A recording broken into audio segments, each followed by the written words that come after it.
बिस्मिल्लाहिर्रहमानिर्रहीम। अस्सलाम वालेकुम नाज़रीन, आप यूट्यूब चैनल देख रहे हैं। मैं इमरान खान हूँ। नाज़रीन, फाटा के इलाकों में जो है वो सूरत हाल काफ़ी गंभीर है। वज़ीरिस्तान में अवाम ने ख़ुद निकल कर एहतजाज किया, खैबर एजेंसी में लोगों ने निकल कर एहतजाज किया और दीगर इलाकों में पाकिस्तानी निकल कर एहतजाज कर रहे हैं। कबायली इलाकों के रहने वाले पश्तून अब ये समझते हैं कि उनके ऊपर एक ऑपरेशन मुसल्लत किया जा रहा है। मैं जब खैबर पख्तूनख्वा के बहुत सारे इलाकों में घूमा, बहुत सारे लोगों से मिला और मैंने वहाँ पे काफ़ी लंबा वक्त गुजारा, तो मुझे एक आदमी भी ऐसा नहीं मिला, चाहे उसका ताल्लुक ANP से हो, चाहे उसका ताल्लुक पीपल्स पार्टी से हो, चाहे उसका ताल्लुक जो है वो PTI से हो, कोई एक बंदा मुझे खैबर पख्तूनख्वा में ऐसा नहीं मिल रहा था जो ऑपरेशन का हामी हो। तमाम लोग यही कहते थे कि ऑपरेशन करके हमारी नस्ल कुशी होती है, हमारा नुकसान होता है, हमारी जानें भी जाती हैं, हमारा माली नुकसान भी होता है और उसके बदले में हमें मिलता कुछ नहीं। जब से पाकिस्तान बना है तब से लेकर अब तक हमारे ऊपर बार बार ऑपरेशन किए जाते हैं। इन ऑपरेशंस के ज़रिए से पैसा कमाया जाता है, डॉलर्स कमाए जाते हैं, बैरूनी आकाओं को खुश किया जाता है, दुनिया को बेवकूफ़ बनाया जाता है और हमें उसके बदले में कभी कुछ नहीं मिलता। हमारी ज़मीनें जो हैं वो हमसे छिन जाती हैं, हमारे वसाइल हमसे छिन जाते हैं, हमारे प्यारे हमसे छिन जाते हैं। अब वो बार बार यही बात करते थे और वो किसी किस्म का भी पाकिस्तान की मिलिट्री एस्टेब्लिशमेंट पे भरोसा करने के लिए तैयार नहीं थे और किसी किस्म का भी ऑपरेशन पाकिस्तान के कबायली इलाकों में वहाँ के रहने वाले लोग नहीं चाहते। अब ये जो एहतजाज हुआ है ये बड़ा शदीद अवामी रद्द-ए-अमल है और बड़े पैमाने पर एहतजाज हुआ है। इस पर मुराद सईद का एक ट्वीट भी आया है जिसमें उन्होंने नुमाइंदगी की है पश्तून अवाम की। मुराद सईद कहते हैं कि खित्ते बिलखसूस खैबर पख्तूनख्वा को नई जंग में धकेलने और दहशतगर्दी की वापसी की गलत पॉलिसी की निशानदेही की तो प्रोपेगेंडा करार दिया गया। ये मुराद सईद ने मेरे से भी बात की थी और उस वक्त मुराद सईद ने एस्टेब्लिशमेंट को भी बताया था और बार बार खबरदार किया था 2022 में कि डिज़ाइन के तहत, प्लानिंग के तहत कुछ दहशतगर्द ग्रुपों को खैबर पख्तूनख्वा में दाखिल किया जा रहा है। उनके ज़रिए से खैबर पख्तूनख्वा में हालात ख़राब करवाए जाएंगे और फिर यहाँ पे ऑपरेशन के नाम के ऊपर बड़े पैमाने पर फोर्सेस दाखिल हो जाएंगी। ये मुराद सईद ने कहा था। तो उस वक्त कहा गया जी प्रोपेगेंडा कर रहा है। अवामी ताकत से दहशतगर्दों को वापस धकेला तो फैसला साजों को इसमें अपनी शिकस्त महसूस हुई और गद्दार डिक्लेयर कर दिया गया। मुराद सईद को एक आगे गद्दार आदमी है, ये गलत बात कर रहा है। हालांकि यहाँ पे दहशतगर्द आए थे। मालाकंड में 3 मरतबा ये कोशिश की गई, अवाम ने बहुत एहतजाज किया और बिल आखिर यहाँ से दहशतगर्द वापस चले गए अफगानिस्तान। तो जब यहाँ पे नाकाम हो गए तो फिर जनूबी इजला जो साबिका फाटा है उसकी जानिब से खेल का आगाज़ हो गया। हमारे सरों की कीमत लगा दी गई, ये जो दहशतगर्द नासिर है उन्होंने लगाई। मगर इस सबसे बड़ी बदनसीबी ये है कि हर बात, हर खदशा और हर दावा सच साबित हुआ। काटलिंग में ड्रोन हमला हुआ, मासूम आवाम शहीद हुए तो फैसला साजों ने पब्लिक इंटरेस्ट में इनको दहशतगर्द साबित करने का बयानिया चलवा दिया। हमने पूरी दुनिया को बताया कि ये कोई दहशतगर्द नहीं, सवात की गुज्जर बरादरी से ताल्लुक़ रखने वाले मासूम लोग थे। लेकिन रियासत पर काबिज माफिया और इनका सहूलतकार मीडिया उनको दहशतगर्द साबित करने पर तुला रहा। इसी तरह ड्रोन हमलों में इजाफा होता चला गया। अपने ही शहरियों पर उनकी अपनी ही फौज पब्लिक इंटरेस्ट में ड्रोन हमले करती रही। घर, खेल के मैदान, बुजुर्ग, बच्चे सब पब्लिक इंटरेस्ट में बिला तफरीक कत्ल किए गए। हर दफ़ा नया बयानिया, नया झूठ। कभी कहीं बच्चे और अवाम नहीं दहशतगर्द मारे गए हैं, कभी कहें कि ड्रोन तालिबान ने किया है। तो ये भी किसकी नाअहली थी कि अगर तालिबान ने ड्रोन किया है तो। यहाँ तक अमन तहरीक के साथियों ने पैगामात भेजे कि हमारे ऊपर ना सिर्फ ज़मीन तंग कर दी गई है बल्कि फ़िज़ा में ड्रोन भी पीछा करते हैं। अगर ड्रोन गिराना शुरू करेंगे तो कहा जाएगा कि रियासत से टक्कर ले ली है, दहशतगर्द हैं। अगर खामोश रहते हैं तो एक एक करके अमन के लिए उठने वाली हर आवाज़ खामोश कर दी जाएगी। अब ये सूरत हाल है जी खैबर पख्तूनख्वा में। वो लोग अमन चाहते हैं और क्या चाहते हैं, वो ज़िंदा रहने का हक़ चाहते हैं और क्या चाहते हैं। वो चाहते हैं कि उनके बच्चे मैदान में खेलने जाएं तो महफूज तसव्वुर किए जाएं। जैसा कि रावलपिंडी, इस्लामाबाद में रहने वाले बच्चे जब खेलने के लिए जाते हैं तो उनके माँ बाप समझते हैं, कंटोनमेंट में रहने वाले बच्चे जब खेल कूद के लिए बाहर जाते हैं तो उनके माँ बाप को लगता है ये महफूज रहेंगे।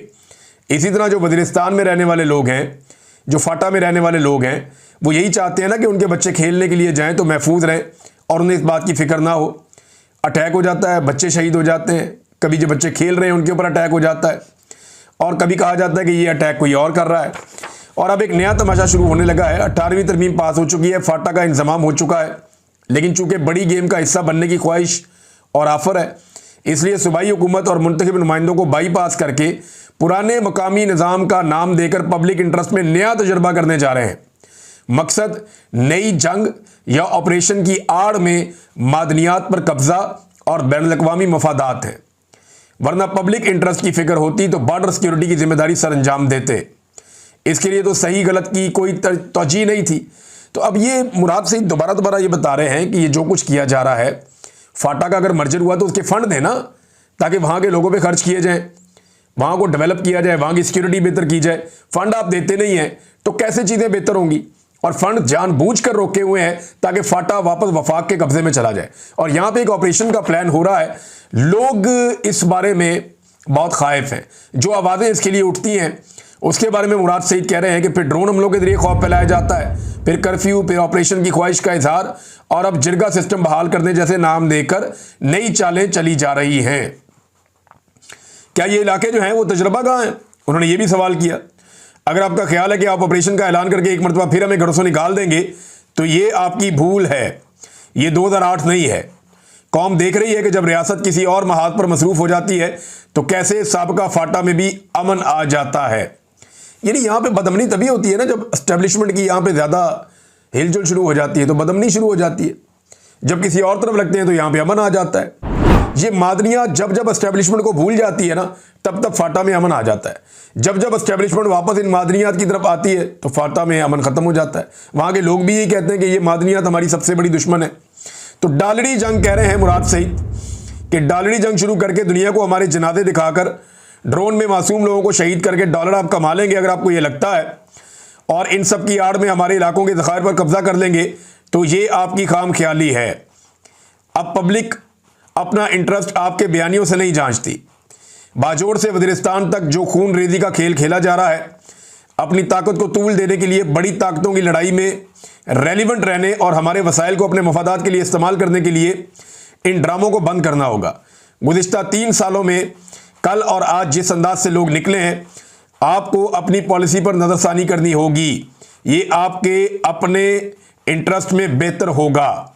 मैं अपने लोगों से ये कहता हूं कि बाखबर रहें इस नए खेल से और मुत्तहिद रहें। 11 तारीख से वज़ीरिस्तान में धरना शुरू होगा। 11 तारीख से वज़ीरिस्तान में धरना भी शुरू हो रहा है। दीगर मार्चेज के अलावा इसमें भी अपनी शिरकत यकीनी बनाए।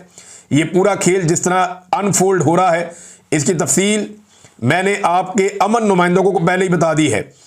इन सब की ज़िंदगी को ख़तरात हैं, लेकिन ऐसे मुत्तहिद रहेंगे तो अपना अमन हासिल करके इनके मज़मूम मकासद को शिकस्त देने में कामयाब हो जाएंगे। अब मामला यह है कि खैबर पख्तूनख्वा के लोग ये कहते हैं कि जो लोग अमन के लिए आवाज़ उठा रहे हैं उन्हें गद्दार डिक्लेयर करके उन्हें ड्रोन में मारने के लिए धमकाया जा रहा है। आवाज़ों को बंद किया जा रहा है, लोगों को दीवार के साथ लगाया जा रहा है, और पूरे ऑपरेशन की एक तैयारी कर ली गई है कि अब दोबारा से खैबर पख्तूनख्वा के कबायली इलाकों में ऑपरेशन किया जाएगा और उस ऑपरेशन से सारे इलाके खाली करवाए जाएंगे। मकामी आबादियाँ वहाँ से चली जाएंगी और उसके बाद जो मादनियात हैं वो कंट्रोल में चली जाएंगी वफाक के या सरकार के या एस्टेब्लिशमेंट के, और फिर वो मादनियात जाने और उनके गैर मुल्की आका जाने कि उन्होंने वो कैसे निकालनी है। नाज़रीन, आज के दौर का मजलूम कौन है? देखिए, मुहर्रमुल हराम के हवाले से मैं आपको बताऊं तो आप अपने आसपास देख लेना मजलूम कौन है और जालिम कौन है। आज जालिम कौन है? जालिम वो है जो चादर और चारदीवारी का तकद्दुस पामाल कर रहा है। जालिम वो है जो इंसानों को जबरी तौर पे लापता कर रहा है। जालिम वो है जो निहत्ते इंसानों का कत्लेआम कर रहा है, चाहे वो दहशतगर्द हैं चाहे वो दूसरी तरफ के लोग हैं। जालिम वो है जो स्नाइपर राइफल के जरिए से आम निहत्ते मुजाहिरीन के ऊपर गोलियां चला रहा है। जालिम वो है जो नमाज पढ़ते हुए नमाजी को कंटेनर से नीचे धक्का देकर फेंक रहा है। जालिम वो है जो इस वक्त की एस्टेब्लिशमेंट जो कुछ कर रही है वो जुल्म है। वो और क्या है? ये जबर है, जुल्म है, फस्तायत है, इंसानी हुकूक की खिलाफ वर्जियां हैं। और ये मैं नहीं कह रहा, तमाम आलमी इदारे भी कह रहे हैं। मजलूम कौन है? इमरान खान और उसके साथी इस वक्त मजलूम है। वो कैसे? इमरान खान अंदर, उसकी बीवी भी अंदर, उसकी बहनों को बार बार गिरफ्तार किया जाता है, उसके रिश्तेदार अंदर, उसका भांजा भी अंदर, उसकी पार्टी के बेशतर लोग अंदर। लगभग 30,000 बंदा इन्होंने उठाकर जेलों में डाल दिया। मजलूम तो फिर वो लोग हैं ना जिनमें से बेशतर बेगुनाह साबित हो गए। मजलूम तो फिर वो लोग हैं ना जिन खवातीन को धकेला गया, मारा गया, घसीटा गया सड़कों पे। मजलूम तो वो लोग हैं जिन खवातीन को अगवा किया गया, जिन मर्दों को अगवा किया गया, जबरी तौर पे लापता रखा गया। मजलूम तो वो लोग हैं जिनसे ज़बरदस्ती बयानात दिलवाए गए।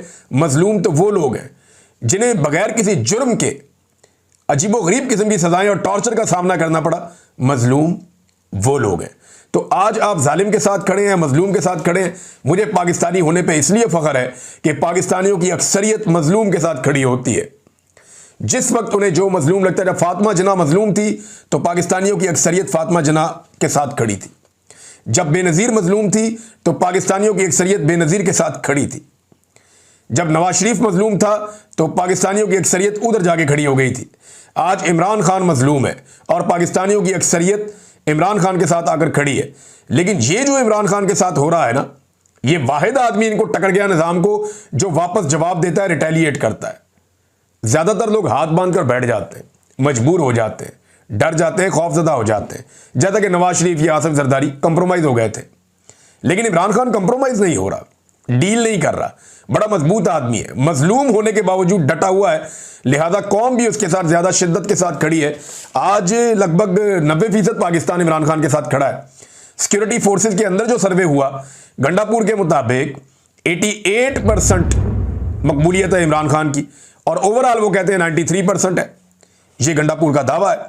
बहरहाल आज जो मजलूम है सब जानते हैं, और अच्छी बात यह है कि पाकिस्तानी मजलूम के साथ खड़े हैं। अब ये फ़र्क ये है कि कोई आदमी दिल में बुरा जानता है, मौका मिलता है जाके सिर्फ टप्पा लगा के आता है। कोई आदमी ज़ुबान से बुरा कह देता है, जहाँ बैठता है वो कहता है ज़्यादती हो रही, गलत हो रहा है। और कोई आदमी हाथ से रोकने की सलाहियत रखता है, वो कहता है जी मैं बाहर निकलूंगा, मैं इस जुल्म के खिलाफ खड़ा हूंगा, मैं डट जाऊंगा। और ये सबसे बेहतर दर्जा होता है कि आप जालिम का हाथ रोकें पकड़ के। जालिम का हाथ रोकना हम सब पे फ़र्ज़ है और हमें ये रोकना होगा, वरना हमें जाकर जवाब देना पड़ेगा। तो ये जनाब अपने अपने तौर पे आपको कोशिश करनी है।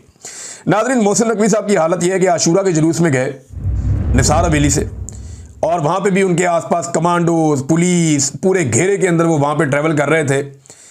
तो जो कुछ इन्होंने अवाम के साथ कर दिया है ना, इतना इन्होंने जुल्म किया है कि अब इनका एतमाद ही ख़त्म हो गया है। ये खुलकर पब्लिक के अंदर नहीं आ सकते। इन्हीं जगहों पे हमने दिन के वक्त देखा बार बार आलिया हमजा को, वो पुलिस की सिक्योरिटी उनके साथ नहीं थी, उनके अपने लोग उनके साथ थे। वो घूम रही थी, हर जगह पे जा रही थी, बैठी है, लोगों को मिल रही है, लोगों को पानी पिला रही है, उनके साथ बातचीत कर रही है। तो एक तरफ आप ये देख लें कि एक खातून है, वो कैसे घूम रही है। पाकिस्तान तहरीक इंसाफ के किसी भी बंदे को आप छोड़ दें। दूसरी तरफ मोहसिन नकवी साहब पब्लिक से ही इतने खौफजदा हैं, इतने खाइफ हैं कि उन्हें आइडिया है कि वो पब्लिक के अंदर भी ओपनली मूव नहीं कर सकते। हालात तो ये पैदा हो गए।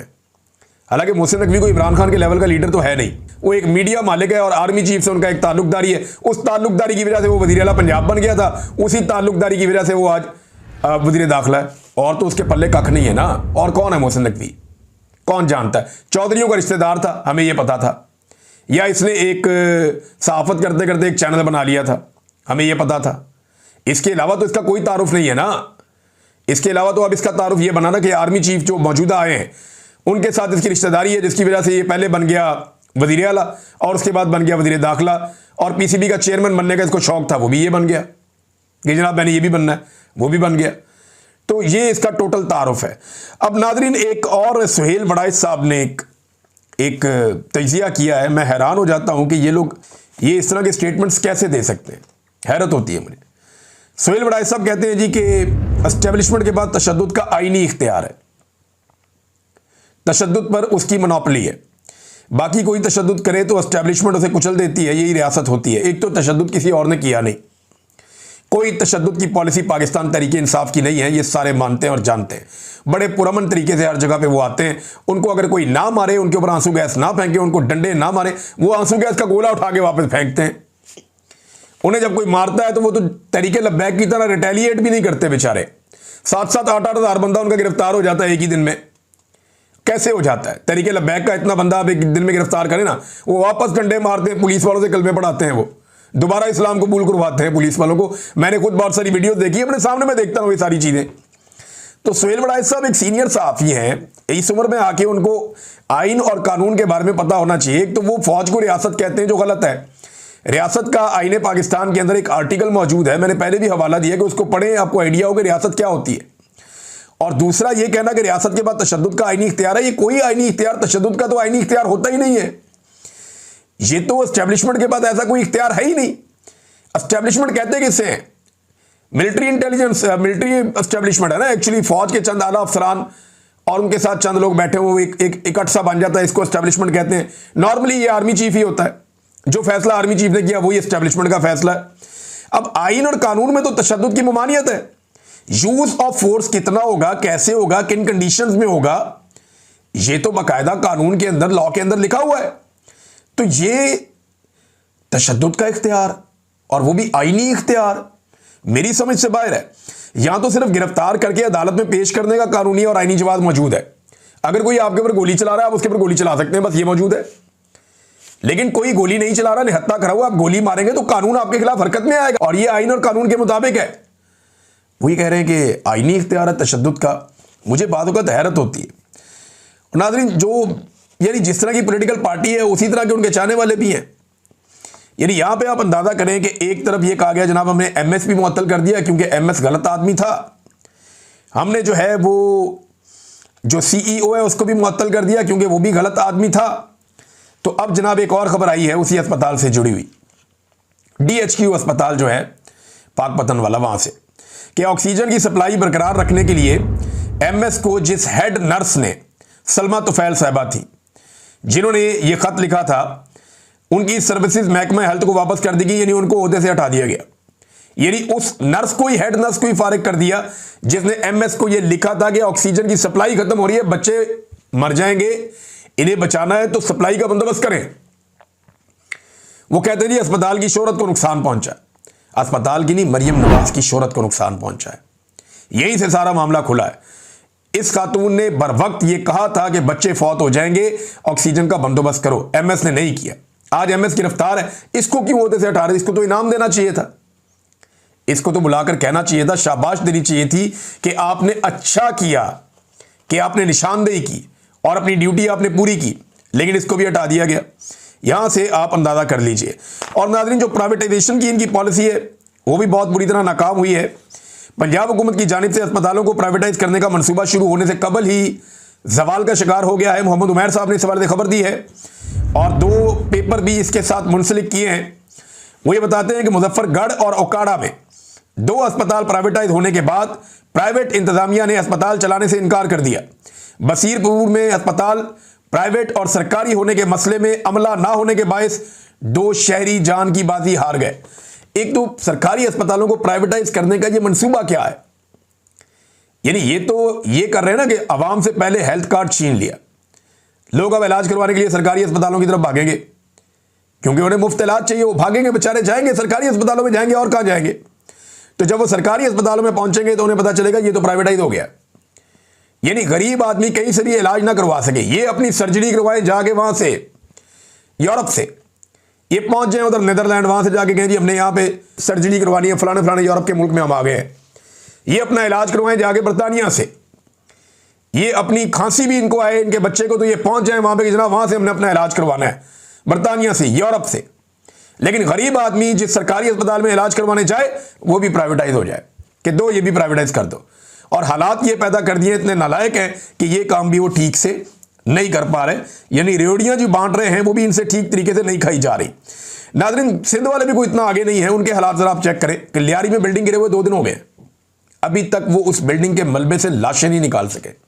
वो एक दूसरे पे इल्जाम डाल रहे हैं। एमक्यूएम कह रही है जी पीपल्स पार्टी इसके लिए जिम्मेदार है, ये बिल्डिंगें बनाते हैं इस तरह की, ये और बहुत बिल्डिंगें गिरेंगी, इन्होंने बेड़ा गर्क कर दिया कराची का, इनको इक्तदार का नशा है। एमक्यूएम ये कह रही है, पीपल्स पार्टी कह रही है नहीं नहीं नहीं, एमक्यूएम चोर है, एमक्यूएम फ्रॉड कर रही है, एमक्यूएम को नशा इक्तदार का, एमक्यूएम ने ये सारा पैसा लेके अपने सेक्टर कमांडर के जरिए से अजीबोगरीब किस्म की बिल्डिंगें बना दी हैं। सेक्टर हेड जो इनके बने हुए थे, इन्होंने बेड़ा गर्क किया जनाब कराची का। वो पीपल्स पार्टी एमक्यूएम पे डाल रही है, एमक्यूएम पीपल्स पार्टी पे डाल रही है, और लाशें वहां मलबे में दबी हुई हैं।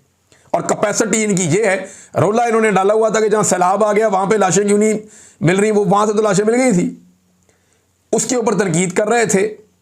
हालांकि वो तनकीद के काबिल था, वहां इंतजामी गफलत थी। लेकिन यहां पे तो आप, इतना बड़ा शहर है, पाकिस्तान का सबसे बड़ा शहर है, वहां पे मलबे से लाशें निकालते हुए 2 दिन हो गए इनको। अब तक की इतला के मुताबिक 19 लोग इसमें जाँ बहक हुए हैं और यह बताया जा रहा है कि अभी मजीद लाशें मिलने की तवक्को है। हैरत होती है मुझे कि ये कितने नालायक लोग हैं। और पाकिस्तान की इन्होंने हालत क्या कर दी, जरा नाज़रीन ये आप सुने। एक चीज मैं आपके सामने रखने वाला हूं, कर्जों की सूरत हाल। इस वक्त जो लेटेस्ट खबर आई है कर्जों के हवाले से, वो ये बताती है कि वफाकी हुकूमत के कर्जे 76,045 अरब रुपए की नई बुलंद तरीन सतह पर पहुंच गए हैं। ये रिकॉर्ड कर्जे हैं जो मौजूदा हुकूमत ने हासिल किए हैं। ये कहते हैं जी हम इकोनॉमी ठीक कर रहे हो, कर्जे लेकर कौन सी इकोनॉमी ठीक होती है? और ये कौन सी साइंस है? दुनिया का कोई साइंटिस्ट आके मुझे समझा दे, कोई इकोनॉमिस्ट आके ये दावा कर दे जनाब कर्जे लेते जाओ इकोनॉमी बेहतर हो जाती है। और भाई कर्जे उतारने से इकोनॉमी बेहतर होती है, कर्जे वापस करने से इकोनॉमी बेहतर होती है, या कर्जे जो आप ले रहे हैं उनकी शरह कम करने से इकोनॉमी बेहतर होती है।